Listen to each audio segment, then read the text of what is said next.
Hey, hello, welcome to my desktop. This is the ChatGPT interface, welcome also to my home office slash work shed. So what I want to do for you today is to model some of the techniques that I discussed in my previous video about how to use AI in a way other than just enlisting it to do your assignment for you. The way I'm going to do that is by using it to spur and deepen and advance my own thinking so that I can enhance my own writing abilities rather than just offloading them to the AI. The way I'm going to accomplish that is by interacting with the AI like I would interact with another human being. So here's how I'm going to do that. There's one writing assignment that I remember really well from college because it was one of the few situations where I didn't know how to approach the writing project. I didn't know where to begin. I didn't even know how to choose a topic, which is maybe the reason it lodged in my mind so well. So I'm going to engage that writing assignment with ChatGPT here the same way I would encourage you to engage your writing projects. I'm going to use a preloaded conversation here so we can move through it a little bit more quickly. But basically, the first thing I did in my actual class was I went to the professor and I said, I have no idea how to begin. Can you give me some help? The first thing the teacher asked me is, what are you interested in? I said writing, literature, fiction, stuff like that. And she said, well, the Beat generation, like Jack Kerouac, Allen Ginsberg, all those folks, they were really heavily influenced by Buddhism. And I went, oh my God, awesome. I just read On the Road by Jack Kerouac last summer. That sounds really interesting. I'd love to do that topic. Okay, so basically I can have that same kind of interaction here with the ChatGPT by interacting with it the same way I interacted with that professor. Rather than asking it to choose a topic and write the paper for me, I say, here's my goal. I have this paper that I have to write about the influence of Buddhism on an aspect of Western civilization. Now, what you're going to do is replace this phrase, Buddhism on an aspect of Western culture or civilization, with whatever topic you're working on, whether that's something about organic chemistry or, how to use AI in design or whatever. You replace your topic here with my specific topic about Buddhism. The reason I wanted to focus on this one was because I was entering an environment here that was as foreign to me as probably a lot of writing environments are to students who need help with this issue. Okay, so I say, I don't even know where to begin. Will you help me search for a topic that will interest me? Here are some of my passions: fiction writing, literature, distance running, the craft of brewing beer, Portland Trail Blazers, my favorite pro basketball team, baseball history. And I added this last one sort of at a whim because I just bought tickets to Toad the Wet Sprocket. They're coming to the town I live in this summer. They're a band from my youth. I really loved them in middle school and high school. You probably don't know who they are. That's okay. Don't judge me. I'm just trying to explain why I added it. They're sort of on the top of my mind when I was putting this together. So it says, sure, here are some possible topics within these various areas that you're interested in. Beat writers like Jack Kerouac and Allen Ginsberg, etc. Hermann Hesse's Siddhartha. Mindfulness, Buddhism, and distance running. So probably to you, this looks like just a conglomeration of random topics. But what I can tell you is that these topics, Zen and the craft beer movement, Buddhism and the Portland Trail Blazers, mental focus and culture and baseball, Buddhism in Toad the Wet Sprocket lyrics, these are all topics that make me really excited. I feel really engaged with these and really excited to learn more. Your interests will be different, and so it will come up with different kinds of options for you.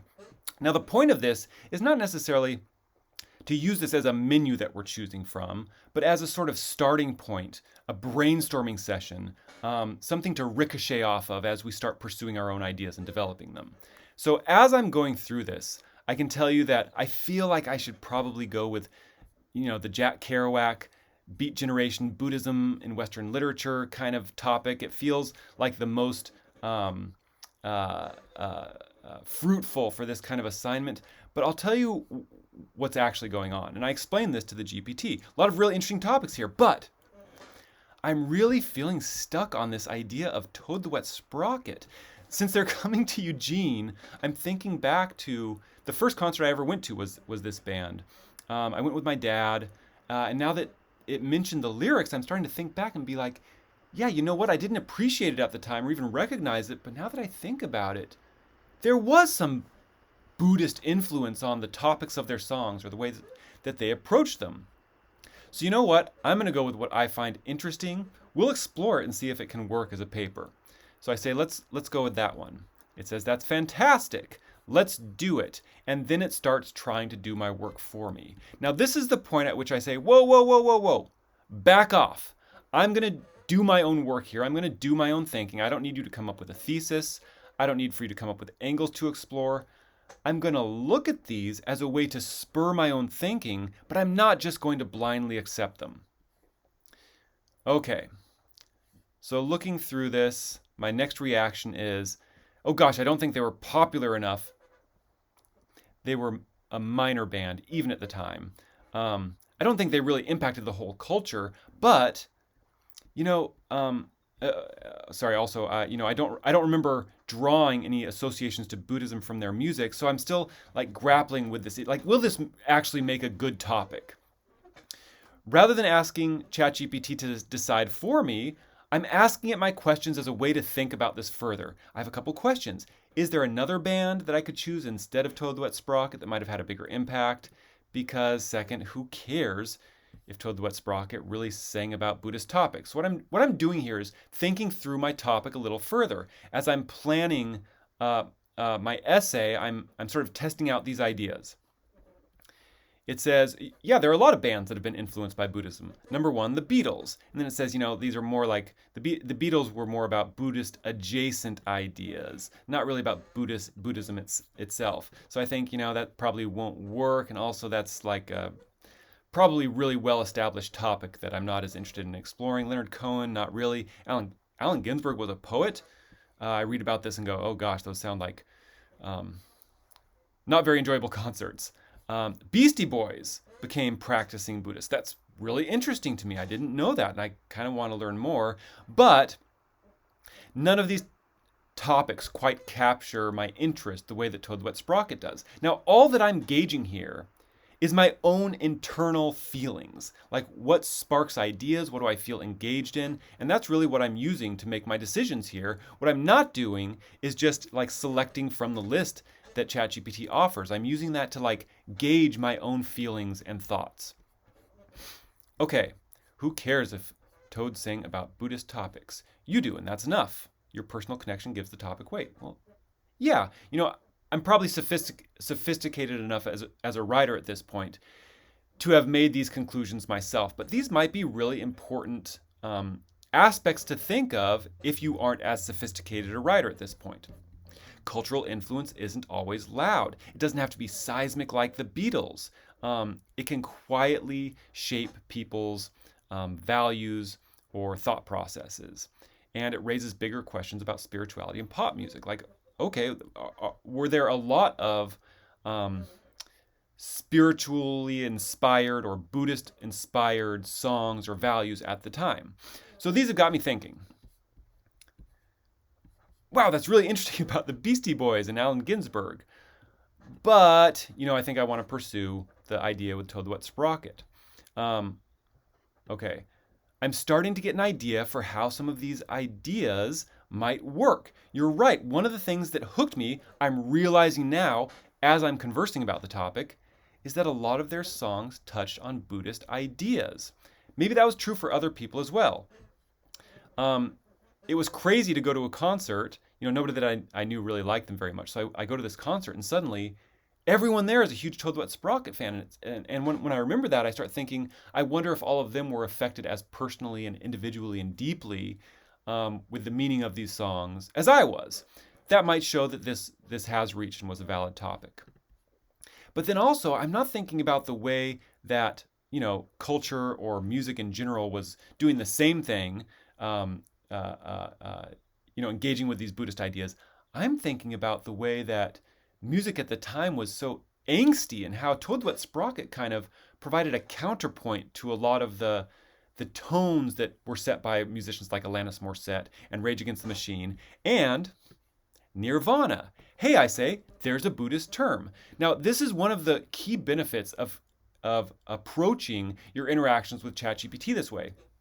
Is you start to make discoveries and realizations and associations and connections that you didn't enter the project with.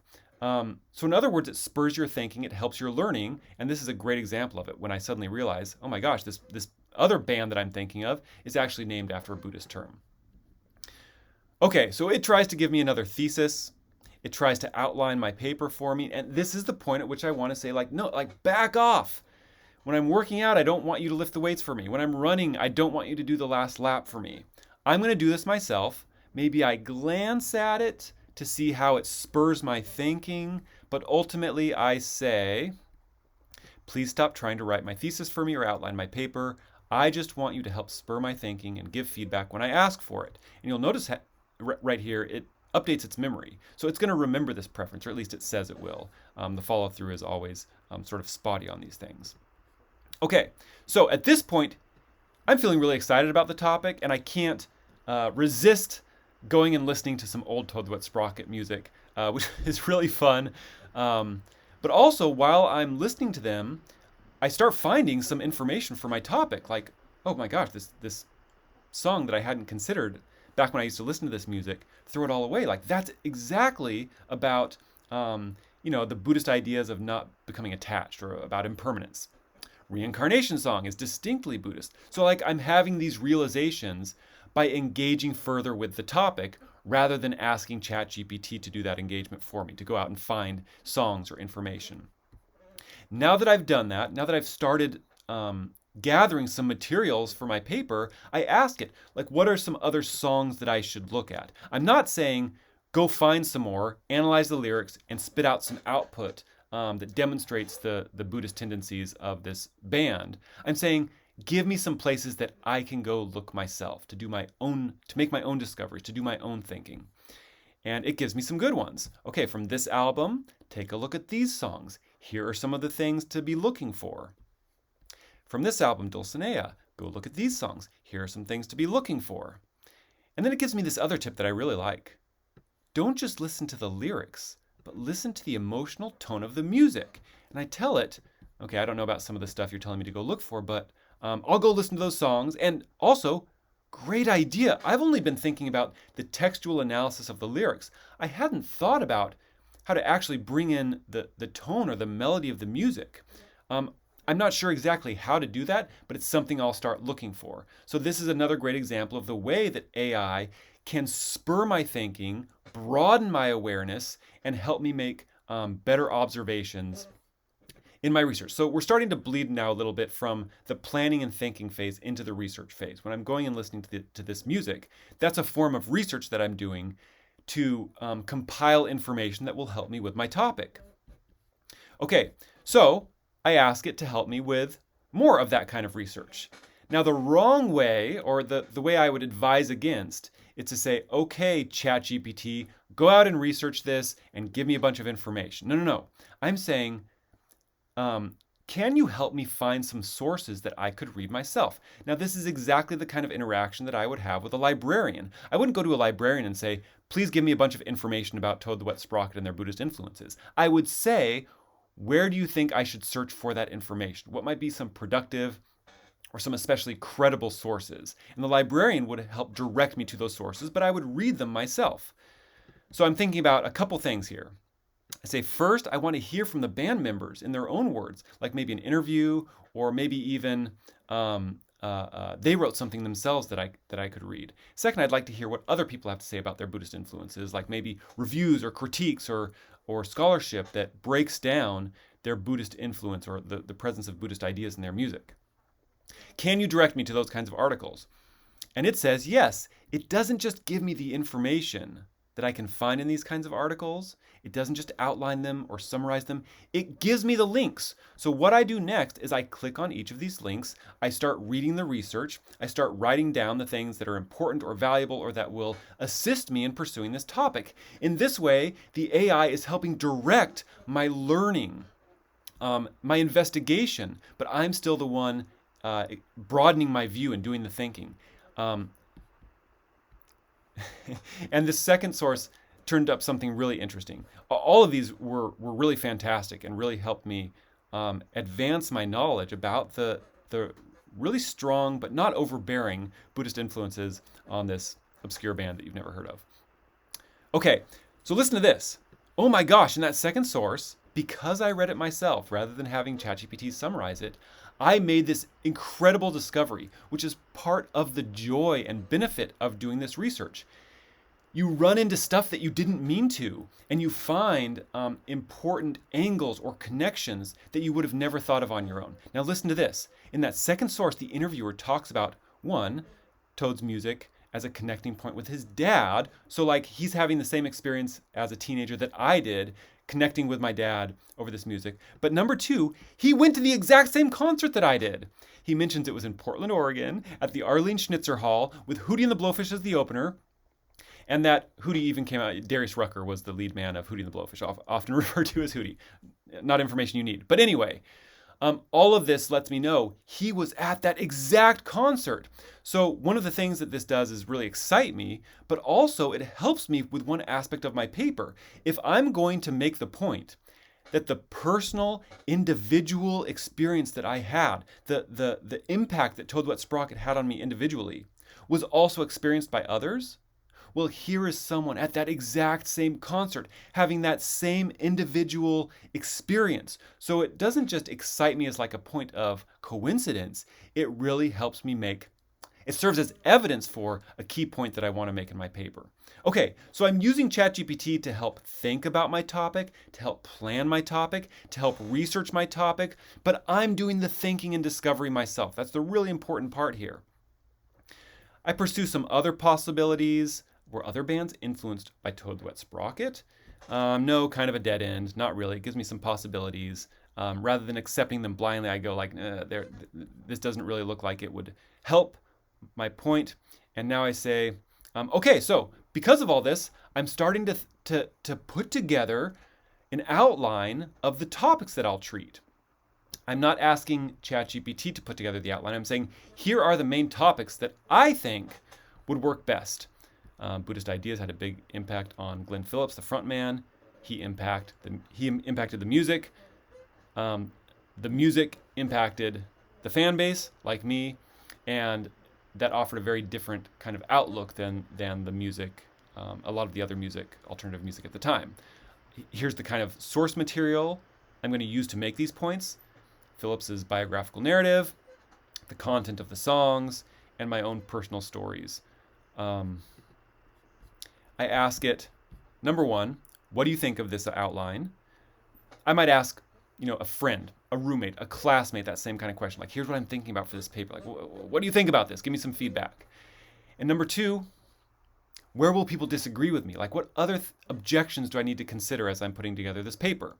And so it gives me some really great ideas. Again, this is all stuff that, I know by now at my phase as a writer. This is all stuff that is going into my selections. But for you, this might be really important information to consider. What's good about it? What's working? Here are some possible objections. Well, the band wasn't Buddhist. That's true. Toad wasn't influential enough to matter. They weren't like, stadium-filling bands like Nirvana. Oh my gosh, that's true. You're reading too much into the songs. Yeah, I could see that. And your personal experience isn't valid evidence. So I think these are all important points to consider before I start making my points in my essay. But also what each of these objections does is it sparks my ideas for like, I know exactly how I'm going to respond to that, because I think personal experience is valid, especially when it's replicated in other people. So again, by having it cite these objections, it's inciting my own ideas and thinking. Okay, now, anything else I ask before I should start writing? Anything else I should keep in mind? Clarify your key terms. What do you mean by Buddhist ideas? Great point. Balance the voices and introduce them clearly. Great point. It kind of goes on for a while. Again, things that you might find really beneficial to think about as you head into this project. Okay, so I ask it for an outline here just to kind of test it, and it gives me a pretty good outline of my ideas. And I think that's an important distinction to make here. It's outlining the ideas that I've said I'm interested in pursuing. So it's sort of providing a way for me to focus my efforts on each individual section, but not saying you need to go in this direction that you didn't think of yourself. All right, the final point I want to make is that I'd like some feedback, like a peer review after I'm finished. Can you do that for me? And it says absolutely yes. So I approach it like a real peer review. I don't just say, fix this for me, improve the writing, fill in the holes. I say, let me know, first of all, where I've succeeded, what's good, what's strong, but also where the content needs more development, where the structure might get awkward, or where the writing needs improvement. In other words, don't fix my paper, but point out to me what I can do better, because that's going to help my learning and help me practice these skills and improve them the most. And I'll tell you right now, so I found my old paper about Jack Kerouac, the novelist. This is a very old paper. I had trouble transferring it over here, but I plugged it in. Sorry, it's a very long paper. Back at the time when we did book research. Okay. And it gives me some really good feedback. Here are the strengths. Here's what it does well. Here's how the content can be improved. Here's how the organization can be improved. And here are some places where the writing might need more attention. That will all be really valuable to me for this particular project to improve, the essay itself. But it's also really valuable in my journey as a writer to become more skilled, more practiced, more attentive to the writing itself. It's hard to rely on my good intentions when my head's full of